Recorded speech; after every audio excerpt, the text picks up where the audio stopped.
Welcome to the Glen Merzer Show, where we talk all things vegan. If you're not already vegan, no worries, we'll get you there. If you are, tune in for health advice, information on climate change, and all the damage done by our most destructive industry, animal agriculture. We'll also talk cooking, theater, film, and culture. My two reasons for starting this podcast: to entertain, to inform, and to make people vegan. Oh, that's 3. Shit.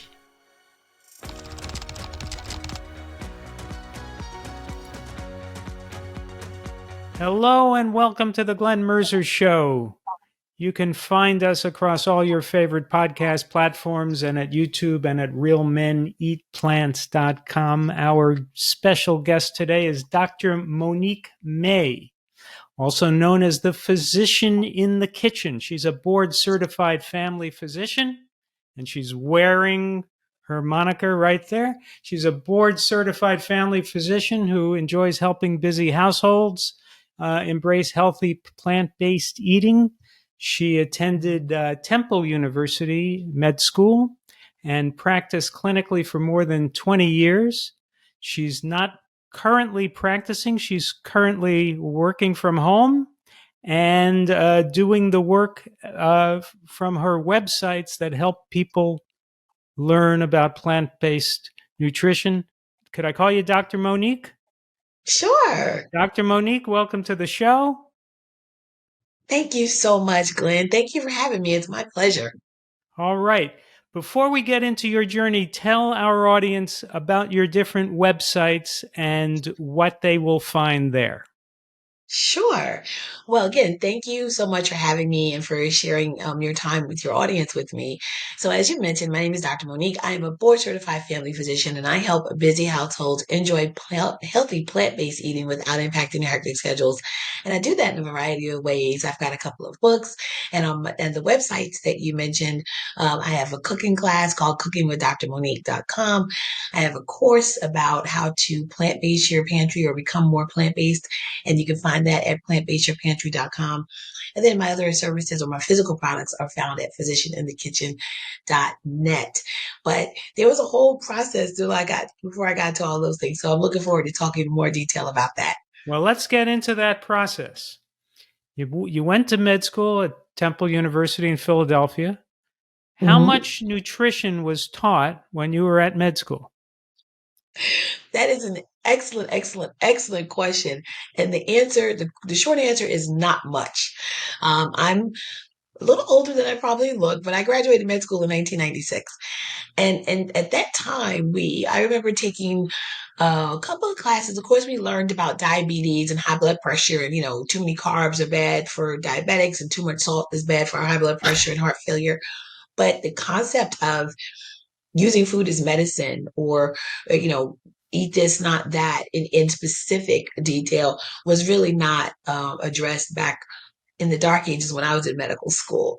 So I know that's not the case now. That has improved in some med school curricula, and I'm excited to see that. But we, for the most part, even into my early years of practice, when we would have hospitalized patients who had these medical conditions such as high blood pressure or diabetes, we would just write, consult dietitian, or, low salt diet, when we had to write their orders.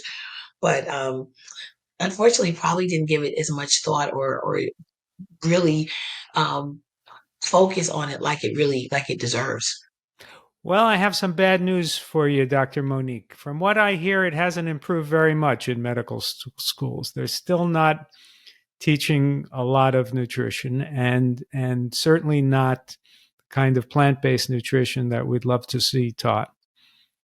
Not across the board, but I do know, I believe Tufts has a program. I know Harvard has a program. So it's not widespread by any means, but I do Right. think it's more than what we had when I was at that point.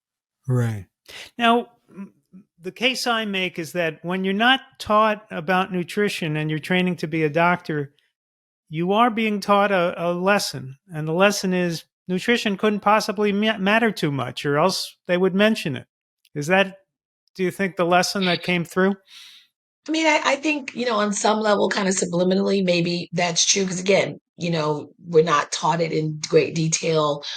We kind of outsourced the patient's dietary management to the nutritionist when they came into the hospital.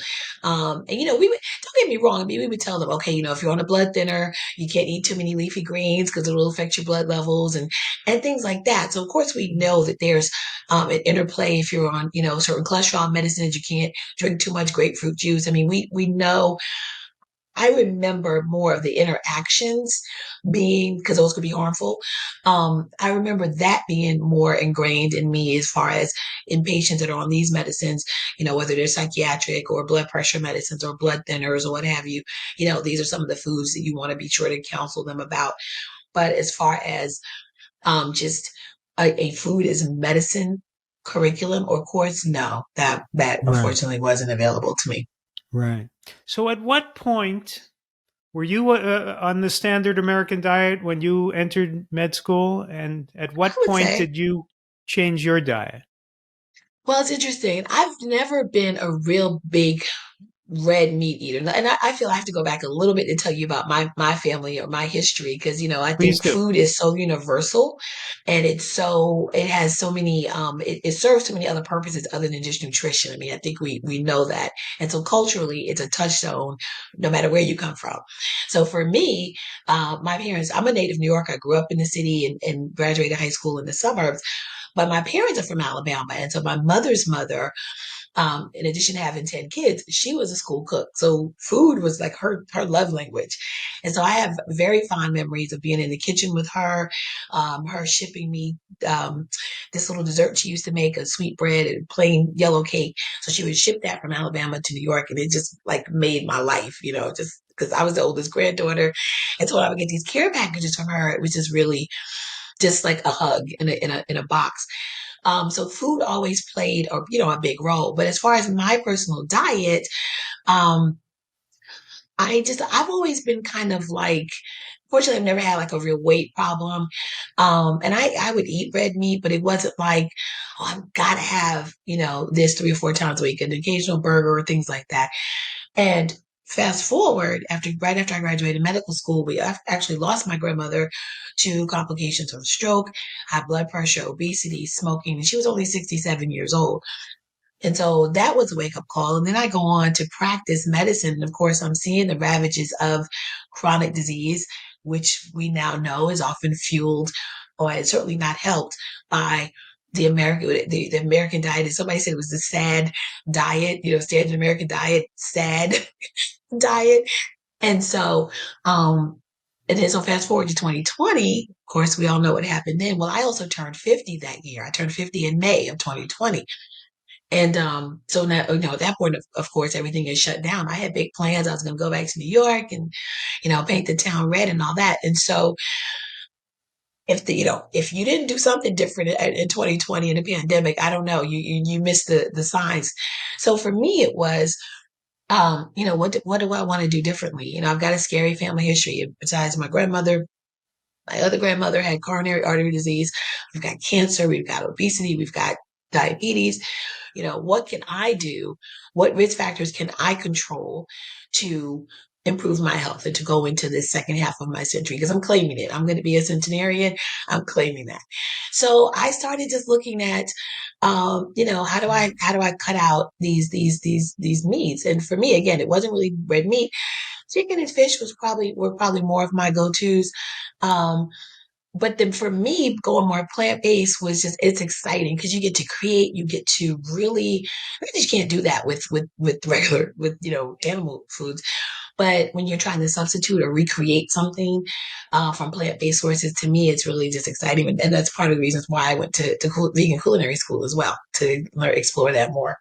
So, where did you go to vegan culinary school, and how many vegan culinary schools are there?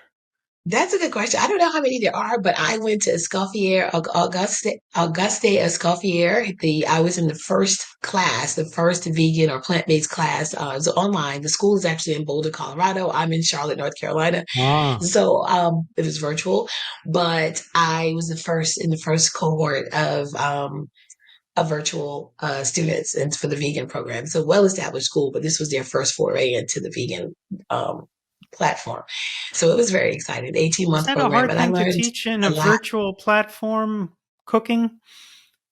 You would think so, but they make it work. I mean, we had Huh? weekly live classes, we had small groups, we had we had to upload our work. We every step of everything we prepared, we took pictures, we had to upload it. We had written assignments.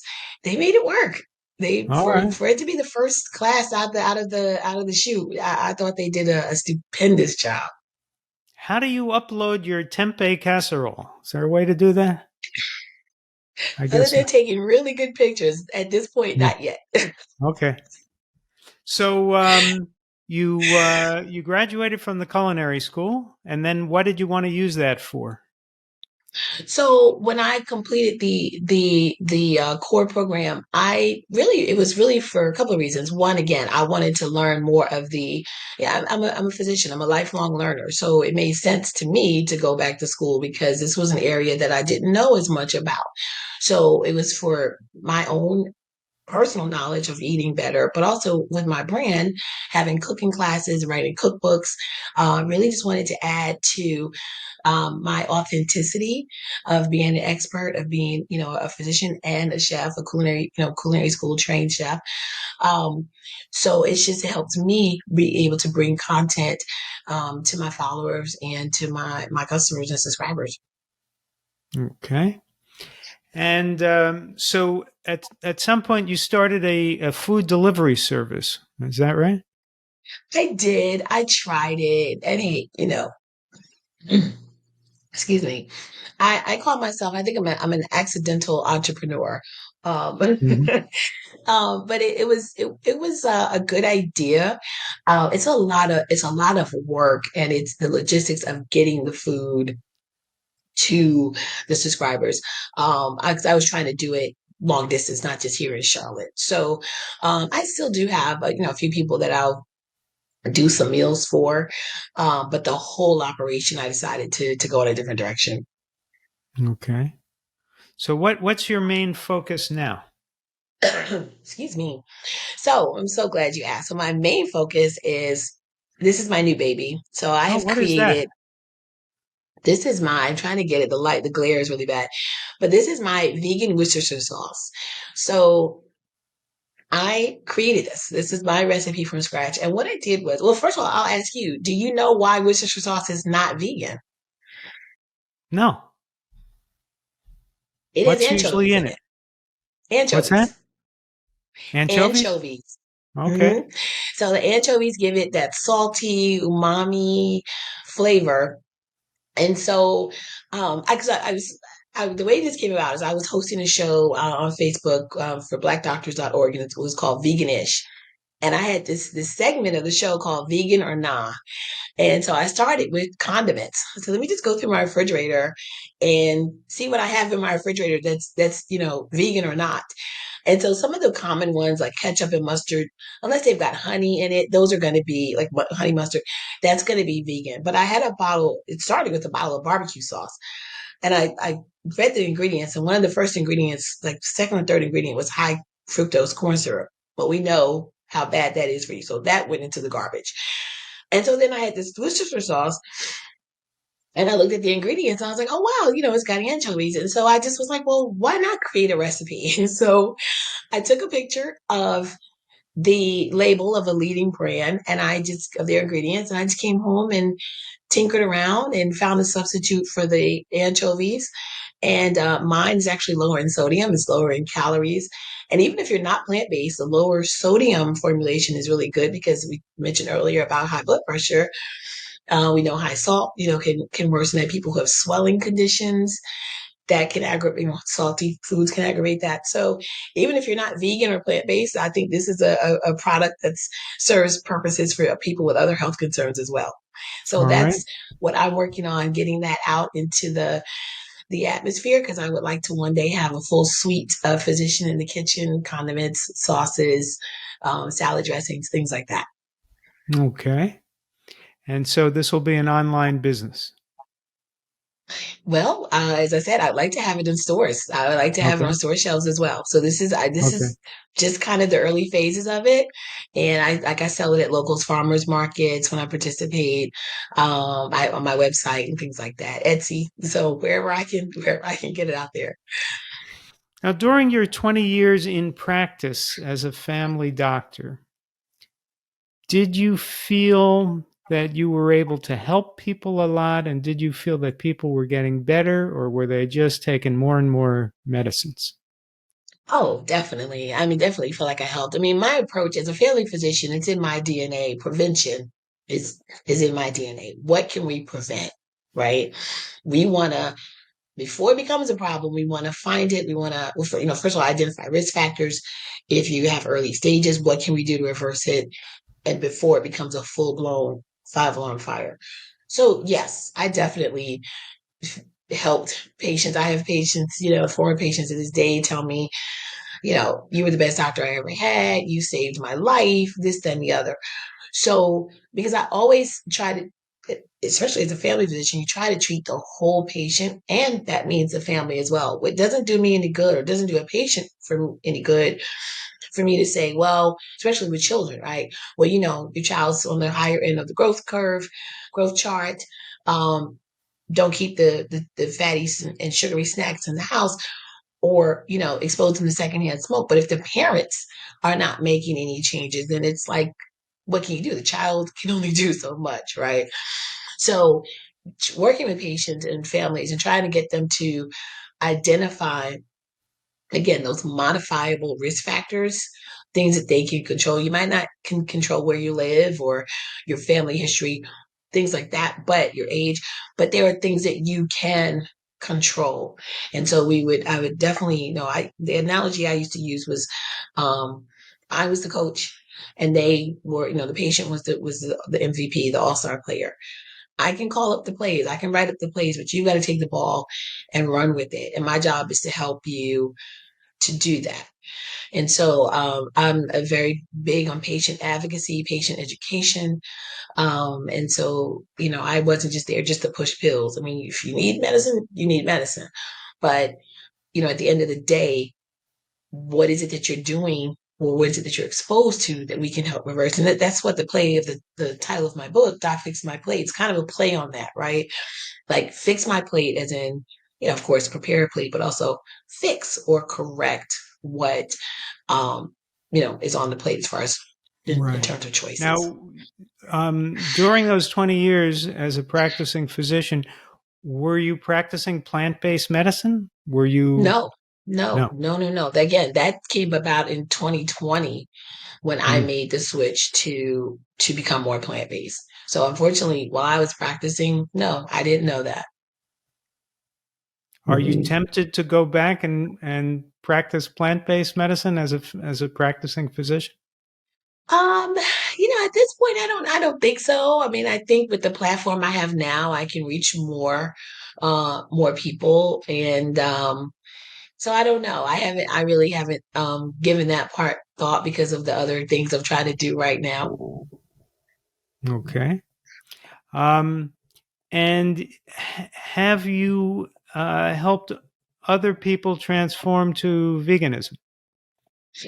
So yeah, I would like to think so. I mean, the comments that I get, the reviews that I get from my cookbook and my cooking demos and my live streams, because again, the approach I take is start where you are.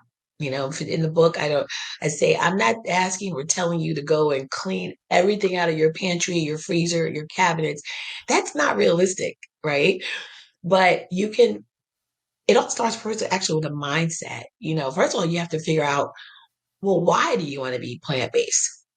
What's your why? I mean, yeah, the doctor can tell you, you need to do this, you need to do that. But we all know until you really take ownership or something really has meaning to you, you're probably not going to be as successful in making those changes. So that starts with identifying your why, working on your mindset, if you're telling yourself, well, that's too hard or it's too expensive or that's something that other people do, well, of course, you're not going to be successful. But if you can articulate or identify, well, I feel better when I eat salad versus a big steak. Or, I don't want to be on all this medicine, or I want to be here for my grandkids. And when you start to identify that, then I think people will start to really have ownership and buy into it, and then they'll want to be more successful. And so you can start, as I said, start where you are. If that's just one day a week, one meal out of a day can be meatless, right? And then as you're meal planning, doing your grocery shop, your grocery list, look for ways where you can incorporate more plant-based and go for that. And don't get me wrong, I'm not talking about going out and buying all this, because one thing people say is, oh, it's really expensive to be vegan. Well, yeah, it can be if you're buying all this, processed vegan stuff, right? Because just because something is vegan doesn't necessarily mean that it's healthy. Because if it's processed, like Beyond Burger or Impossible Meat or whatever it's called, if you look compared to actual hamburgers, they have there's no cholesterol, but they have fat and they have high salt content. So Right. it's like, well, at the end of the day, you're probably better off just eating a burger if that's what you really want. Not And better so off, but not it's not you're not much better off to eat the vegan stuff. So in some ways, and so there's some concern about the long term effect of some of the items that they're using to get the coloration. So there's kind of a lot we don't know yet about those products. So I really talk about more of a plant based diet, whole plant, least processed as possible, and try to just help people understand food labels, because that's another thing. I think people in general, want to eat healthier, but they'll see things like organic or no non-GMO or vegan or blah blah blah, and they tend to lump all that together, meaning healthy, but not necessarily so. So Right. it's an educational process that I try to help people with, and I think I've done that from based on some of the comments I get. Have you noticed how there's so much coconut oil these days in a lot of these vegan products in grocery stores that they're just full of coconut oil? I don't know that I've noticed that it's an astounding amount. It's there in an awful lot of vegan yogurts and cheeses and um, those Beyond Burgers and Impossible Burgers. I think they have coconut oil as well. So I find it very prevalent, and of course, it's very high in saturated fat. Right. And so again, just because something is vegan doesn't mean that you just eat it with wild abandon.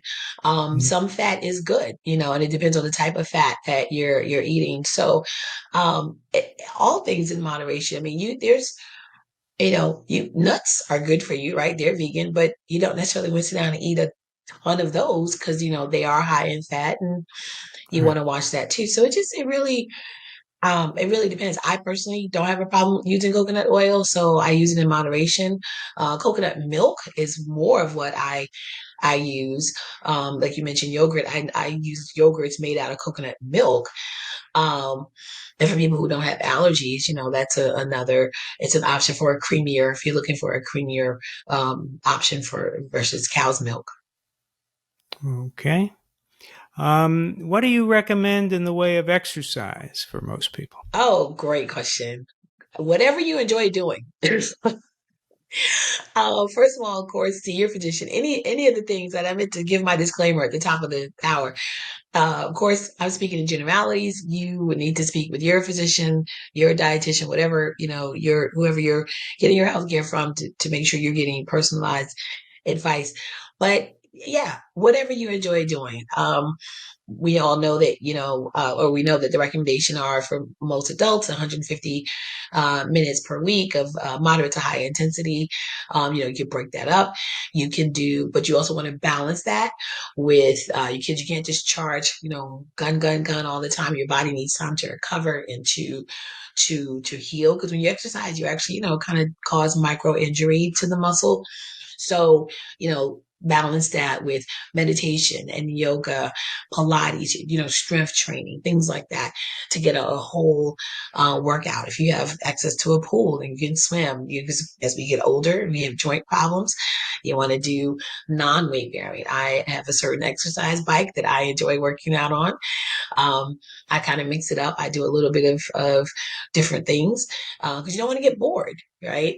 But I will say, we tend to find time for what's important. And so when if you say, okay, I know I need to exercise, but I got to do this, I got to take the kids, I got to do this, and your day starts filling up, then by the time your head hits the bed, the pillow, you're tired. Well, if you schedule that, 5 o'clock a.m., I'm going to get up and do 10 to 20 minutes or whatever. Check, done, and move on with your day versus, and I say this myself, and I'm an empty nester, so I'm not driving a kid around to sports and music and things like that anymore. But I know that if I don't get that workout in the morning, by the time I get off work, go to whatever meetings I've got to go to or, whatever, it's less likely going to happen. So prioritize it. It's okay to be selfish, right? I'm talking to you parents out there because I know, especially with little ones, you're like, oh, I got to do this. It's okay to be selfish. It's selfish in this regard because you need to recharge yourself. You need to because you can't pour from an empty cup. So give yourself permission to for 30 minutes, whatever you need to get your workout on or in for the day, and you'll be likely to be more successful. Now, when you transitioned to a vegan diet yourself, did you meet a lot of resistance from family and friends? It's very interesting. So as I mentioned, my family, both sides, are from Alabama. What part of So, it? What part and of Alabama? my parents are from the Tuscaloosa area. Yeah, So I Crimson went. I Tide. went to the University of Alabama for 1 year. There you go. So Crimson Yeah. Tide. So go. So Roll Tide. So, um, so my immediate family, my parents, my mom, it's so funny because she gets the credit, right? You don't listen to your parents when you're younger, right? Like who does that? So, my mom has always tried to get me to eat healthy and things like that. Whereas my dad and my son, well, my son he's in college now. He's kind of swinging more toward a little more plant based. My dad is pretty staunchly, I'm going to eat meat, but they all do indulge me. My recipes they're my guinea pigs. They're my first line guinea pigs. And for the most part, they like it. My larger family, one of my dad's brothers is vegan, so they've been down this road with him, so they're just like, whatever, like and but it's a personal choice. I don't go to family events and say, oh, you guys are eating pork, and you do you. I'm going to eat what I want to eat. And I find too that if you don't even tell people something's vegan, sometimes I make this vegan blondie, which are basically brownies, but not as dark. If you didn't know they were vegan, you probably wouldn't know. And I make them with a can of beans. So, Yeah. and they're delicious. And then whenever I make them, there's never any left. So, Right. So not a lot of pushback then. it's my dad, the running joke. He's like, I never know what I'm eating when I come to your house. I don't know what this is. Don't tell me what it is. So, and for the most part, like I said, he'll like it. If he doesn't, okay. But I'm a child of the 70s. I remember having a little easy bake oven as a little girl and making the little cake that came with the oven. Um, he still teases me about when I was 12. I made him some scrambled eggs and there was shells in the eggs. And so he's been my guinea pig for a few decades now, and he's still kicking. So Mm-hmm. So he's not letting you off the hook for those shells in the eggs, huh? he never will. He's never gonna let that go. Nope. All right. Well, that'll teach you to cook eggs. Exactly. See, right? I don't have that Yeah. problem anymore. Yeah. Um, what do you think is the greatest challenge towards getting people to adopt a healthy vegan diet? That's such a great question. I think the biggest challenge, because there are a lot, It, you know, I think it's the myth of you have to eat meat to get enough protein. I really do. I think people, that is just so ingrained in people's brains. Because, the advertising has done its job, right? Yeah. Got milk, milk does a body good, you know, all the messages we've been bombarded with from, big ag, big meat, big dairy, whatever. Um, so I think overcoming that, because one of the questions I get is, well, how can you get enough protein, as a vegan? And I just say, name the largest animal on the planet. Elephants, right? Elephant. Whales, they're not eating meat. Elephants eat grass and trees. So, the cows that you eat, they're not eating meat. So there's this myth that you can't, and there's a lot of good quality plant-based sources of protein. There are documentaries that I've watched about just how food is made that kind of, talk about the food supply, and then documentaries about, how athletes are thriving on plant-based diets, like winning awards, like they're tops in their sports. So I would say that's the biggest challenge, is really overcoming this mindset that if you don't eat some kind of animal, you're not going to get enough protein, and you're going to be weak and anemic and get blown over by a strong gust of wind. So I would say, if we can combat that, I think we'll have a fighting chance. Now, did your own health transform in any way when you went plant based? So that's another great question. Fortunately, am, pretty healthy. I do have high blood pressure. I have, as I mentioned, that scary family history before. So I have high blood pressure in my mom. So you have a 50-50 chance. If you've got a first degree relative, so a parent, sibling, or child who has high blood pressure, flip a coin. You've got a 50-50 chance of developing it. Her mother had it as well. So yes, I've been hypertensive now probably 20 years. And so, gosh, I say that and I'm like, oh my goodness. So yeah, so for 20 years. So I've noticed that, yeah, my blood pressure does seem to be better. My cholesterol, the biggest improvement I saw was in my cholesterol. And my cholesterol I've never had to be on medicine for my cholesterol. But just a few months ago, I had my lipid panel done. My numbers were literally half of what they were, whereas my Wow. good cholesterol was significantly, better. And it was mind blowing. I'm not on any medicine for cholesterol. So yes, definitely. Um, so those are kind of like my big things that I've noticed. But as I said, fortunately, I'm not diabetic, so I don't have those issues. But even my fasting sugar was less than what it was before. So I definitely, have seen improvements in those metrics. Great. Um, and do you find that your exercise routine changed along with your diet? That going on lighter plant foods helped you to exercise more, maybe? Um, that's interesting. I haven't really looked at it that way, but it's interesting because I did get my bike around. I got my bike in 2020 as well. So, Uh-huh. as physicians, we do studies and we look at things is it a correlation or is it causative? Like did that just happen to be at the same time, or did that really cause that? So it's hard for me to tease that apart, but I know when I get a good night's sleep and I get Mhm. up and I get on my bike and I do my exercises, my energy level, and then I, add in the quality protein and good carbs and things like that. I know I feel like I can go. People are like, oh my goodness, like, how are you still going? Like, what do you? And when I'm tired, I'll crash. Don't get me wrong, but I am a pretty high energy person.